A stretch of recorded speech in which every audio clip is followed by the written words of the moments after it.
Alô, bom dia, estamos de volta nessa segunda-feira, dia 20 de maio de 2024, sejam todos bem-vindos. E a pergunta que 10 entre 10 internautas está fazendo hoje é: quem matou o presidente do Irã? Eu vou dizer quem matou o presidente do Irã daqui a pouquinho. A questão é que muitos estão se perguntando: foi o Mossad de Israel? Foi a CIA dos Estados Unidos? Bem, a essas questões, o jornalista e escritor Daniel Greenfield responde que não. Ele diz categoricamente: não foi Israel. E argumenta ou sustenta. Ele diz: não pode ter sido Israel porque Ibrahim Raisi, o atual presidente agora falecido, confirmado, ele caiu, o helicóptero em que ele estava caiu e cancelou-lhe o CPF, assim como do ministro dos Negócios Exteriores e outros altos funcionários do governo. Sim, foi confirmado oficialmente. Não houve sobrevivente na queda. Mas, diz Greenfield, não foi Israel pelo seguinte: Raisi era radicalmente contra os Estados Unidos. Ele vem de uma ala ultra-radical entre os radicais islâmicos, os radicais da Revolução Islâmica. E apesar do governo Biden e também o governo Obama-Biden, vocês sabem, fazerem todo o possível para agradar o Irã, Raisi não tinha boas relações com a Casa Branca, nunca desejou tê-las. Sim, queria dinheiro dos americanos, claro, vida boa em relação às sanções internacionais que serviram até agora apenas para inglês ver. Queria também que os Estados Unidos ajudassem no projeto nuclear, porque o sonho de Raisi era anunciar a bomba atômica, quem sabe abraçado a ela e apontando para Israel. Acontece que as relações diplomáticas com os Estados Unidos sempre foram tensas quando Raisi estava no meio. Raisi também conhecido como o açougueiro de Tera. Então Israel, sabendo dessas dificuldades, porque se o presidente iraniano fosse mais dócil com o Washington seria, em retribuição, também muito dócil, ou mais dócil ainda com o Irã, teria o interesse de mantê-lo no poder, para que pelo menos o sonho de Obama não se concretizasse tão rápido. O sonho de uma pátria irmanada, ou de uma irmandade muçulmana liderada pelo Irã. Muita gente diz, esse é o sonho de Obama. Então o Mossad não teria por que cancelar o CPF de Raisi, correndo o risco de ver o próximo presidente iraniano muito mais aberto às propostas da Casa Branca. É um bom argumento. É um bom argumento. Claro que Greenfield diz que Israel tem, sim, certamente uma lista de CPFs iranianos a serem cancelados. Mas essa lista incluiria muito mais hoje cientistas que estão trabalhando no projeto da bomba nuclear e também militares que estão em campo, principalmente na Síria ou no Iraque, do que o presidente iraniano propriamente. Mas então foi a CIA? Bem, Greenfield diz que também não foi a CIA, porque a CIA, neste momento, não saberia sequer trocar uma lâmpada. Menos ainda teria coragem para trocá-la. Também parece um argumento interessante. É claro, todo mundo sabe, a CIA trabalha nos bastidores. Já foi o tempo em que esse trabalho de bastidor era executado com pistolas. Agora é só ameaça verbal. Imaginem um país recebendo a presença do chefão da CIA, que vem com muitas palavras ameaçadoras. Olha, aquele não, porque nós não queremos e podemos futuramente sancionar o país se vocês deixarem aquele chegar à presidência. Por exemplo, é só um exemplo. Pode ser que nem tenha acontecido na vida real, mas a CIA está muito mais restrita hoje a esse campo, o campo das palavras, do discurso, do logos, do que propriamente das armas. Greenfield diz, a CIA de hoje não tem mais agentes corajosos sequer para trocar uma lâmpada. E também não seria do interesse da CIA matar o presidente iraniano, porque os Estados Unidos estão tão de boa com o Irã, para que matar um amigo, um companheiro de viagem, por exemplo? É um argumento forte. Mas então restaria o que exatamente? Quem seria o principal suspeito, tirando o Mossad, tirando a CIA do caminho? Bem, diz Greenfield que o principal suspeito nesse caso são os próprios ayatolás ou os mulás, que se derrubam uns aos outros na ânsia por poder. Ele diz: o poço sem fundo da política iraniana é muito mais perigoso do que imaginamos. Porque lá sim essa história de um puxar o tapete do outro pode levar ao cancelamento de CPFs. Também é um argumento interessante. Mas, como ele Greenfield prefere usar a navalha de Ockham para a conclusão final, ele diz que quem de fato matou o presidente iraniano foi um helicóptero com mais de 50 anos de uso, doado pelos Estados Unidos ao antigo regime do Shah Reza Pahlavi, muito antes da Revolução Islâmica. Um helicóptero da classe Bell que hoje já nem tem mais peças de reposição. Aliás, tem sim. As peças de reposição podem ser encontradas na China, ou seja, cópias de peças de reposição, com qualidade, digamos assim, um tanto quanto duvidosa. Aí some-se ao mau tempo, some-se também ao peso que o helicóptero carregava, a idade do coitadinho, e, bem, é bem possível, então, que tenha sido esse o problema. Mas o resumo da ópera é o seguinte: se de fato foi o helicóptero quem realmente matou Ibrahim Raisi, foi a ironia. A ironia. Por que ironia? Porque o Irã tem gasto os tubos em projetos megalômanos, como a bomba nuclear, por exemplo, com uma modernização fantástica de suas usinas nucleares para enriquecimento de urânio. E tem esquecido de alguns detalhes, como esse: um bom helicóptero para transportar a sua casta política, por exemplo. Bem, se a casta política já não conta com bons equipamentos aéreos, imaginem o povão, não? Pois é. Sem falar que o Irã teve muitos prejuízos por conta de terremotos, enchentes e tudo mais. E aí podemos prever naquele país tão fechado como é a vida do povo. Vocês acham que o Irã está recolhendo todo esse dinheiro que os Estados Unidos autorizam a gastar para o bem-estar do povo, se não pensa nem na sua casta política? O programa do Irã está todo voltado para o anúncio da bomba nuclear, para ameaçar Israel, com mísseis, quem sabe, um pouco mais perigosos do que aqueles que foram despejados sobre Israel nos últimos dias. Então, sobra muito pouco para o resto. É isso aí. Quem matou o carniceiro de Teherã, como dizem muitas línguas, más línguas, foi a ironia.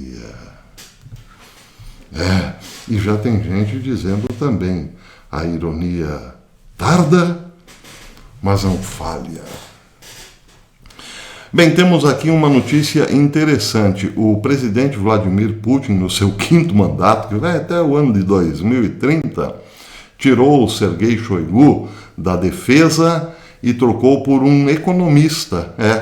Ele nomeou ontem, domingo, Andrei Belousov, seu antigo conselheiro econômico, como ministro da Defesa, num sinal de que a economia do país se prepara para uma luta prolongada na Ucrânia.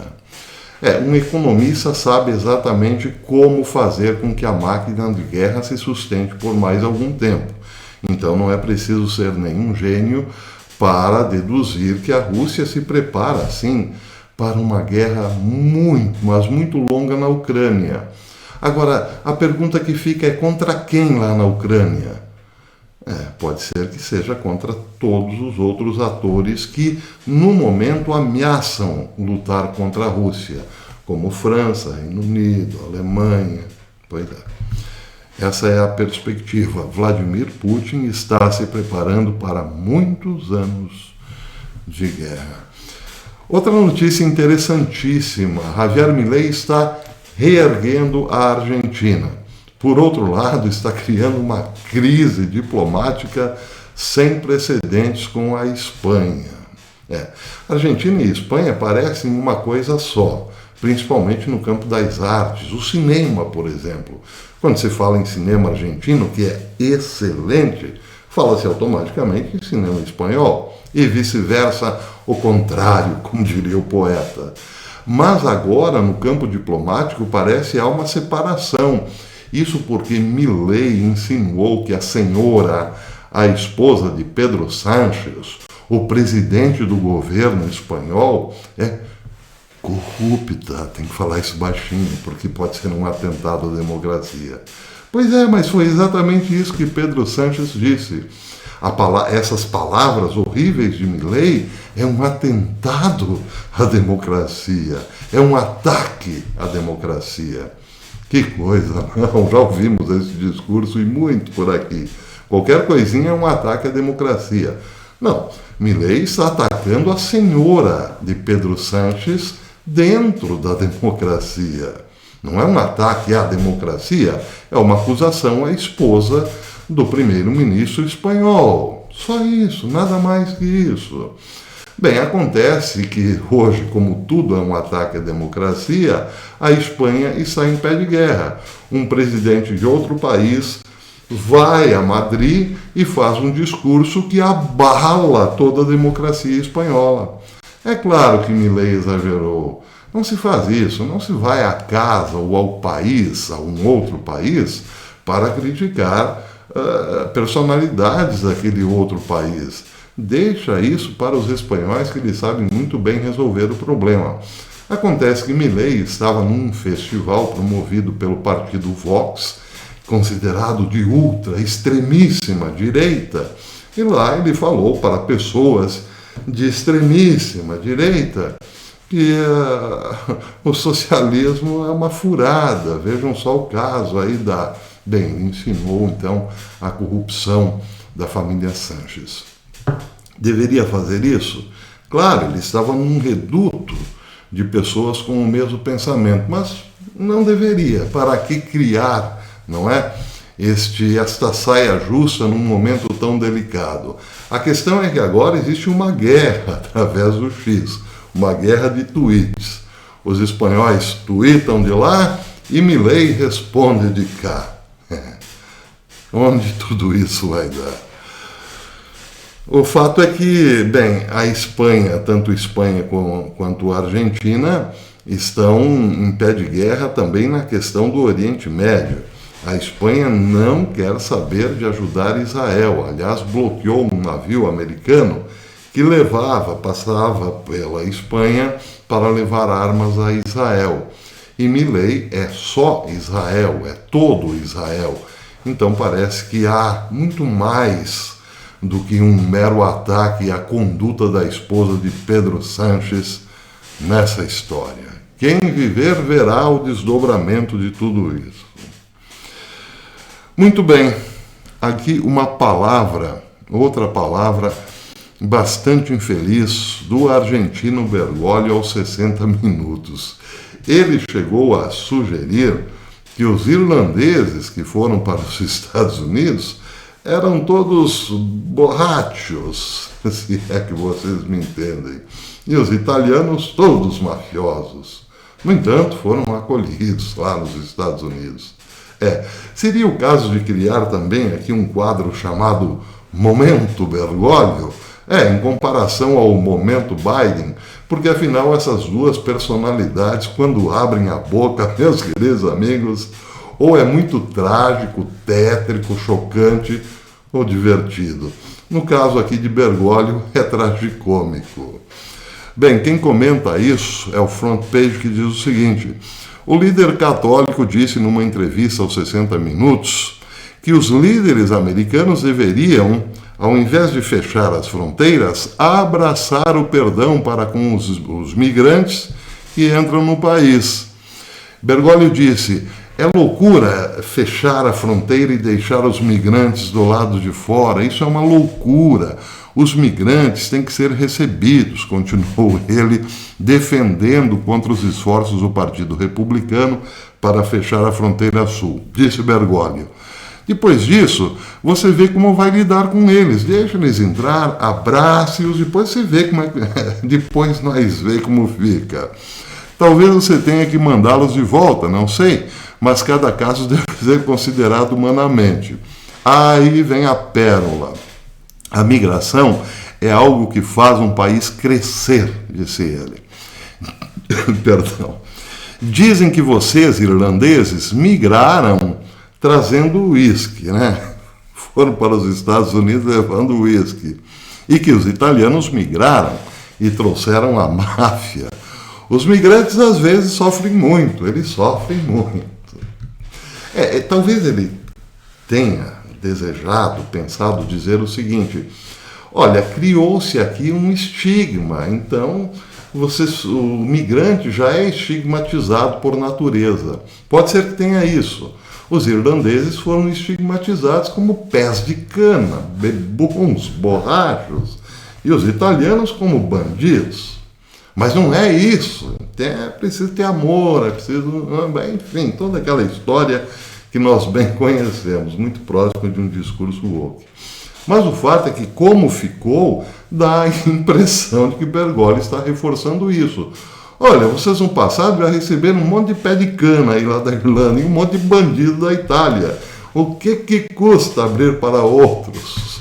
Um tanto quanto também, por assim dizer, estigmatizados, né?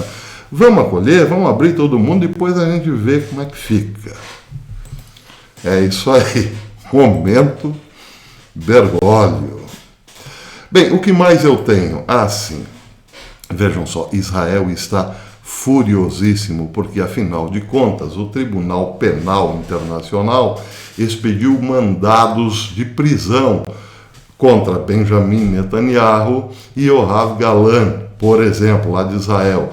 Também emitiu aí uns 3 mandados de prisão para o pessoal do terror, mas isso parece, ao que tudo indica, é só pro forma, só para inglês ver. A questão é que, ao fazer isso, o Tribunal Penal Internacional está comparando Israel, que luta uma guerra, que está numa guerra, mas uma guerra regular, contra um grupo terrorista, que não avisa quando vai atacar. Então colocou tudo no mesmo balaio, e isso, claro, significou um tapa na cara de Israel. Os israelenses já previam que isso aconteceria, mas sentem-se chocados do mesmo modo depois de acontecer. Então, o ministro de Gabinete de Guerra, Benny Gantz, disse o seguinte: ele criticou, claro, a decisão do Tribunal Penal Internacional. Ele afirmou que os militares de Israel estão cumprindo o direito internacional nos seus combates em Gaza e classificou essa decisão do Tribunal Penal, um crime de proporções históricas. Ele disse: o Estado de Israel está travando uma das guerras justas, travadas na história moderna após o massacre irrepreensível perpetrado pelo grupo terrorista do Hamas. Enquanto Israel luta com um código moral rigoroso da história, um dos mais rigorosos da história, ao mesmo tempo que cumpre o direito internacional e ostenta um poder judicial independente e robusto, o Tribunal Penal Internacional traça paralelo entre os líderes israelenses e os terroristas do Hamas. E ele diz, isso é uma distorção profunda, de uma profunda distorção da justiça e uma flagrante falência moral. A propósito, termina ele dizendo, a posição do promotor de solicitar mandados, o promotor do Tribunal Penal Internacional, de solicitar mandados de prisão é em si um crime de proporções históricas que será lembrado por gerações, disse Benny Gantz. Então, a questão aqui interessante é o nome do promotor do Tribunal Penal, promotor-chefe do Tribunal Penal Internacional. Ele se chama Karim Assad Ahmad Khan. Sugestivo, não? Pois é. Bem, eu vou ficando por aqui. À tarde eu volto, tenho mais notícias internacionais. Se você gostou desse vídeo, deixe o seu like e verifique aí se a sua inscrição ainda existe. Muita gente se inscreve num dia e vai ver no outro dia não está mais inscrito. Acontece. Veja aí, se for esse o seu caso, inscreva-se novamente, acione o sininho para receber as comunicações, as nossas publicações. E, se possível, e se você gosta desse canal e pode contribuir com esse canal, torne-se membro. A membresia é baratinha, mas nos ajuda a continuar aqui na plataforma. É muito importante a sua membresia. Até depois, se Deus quiser.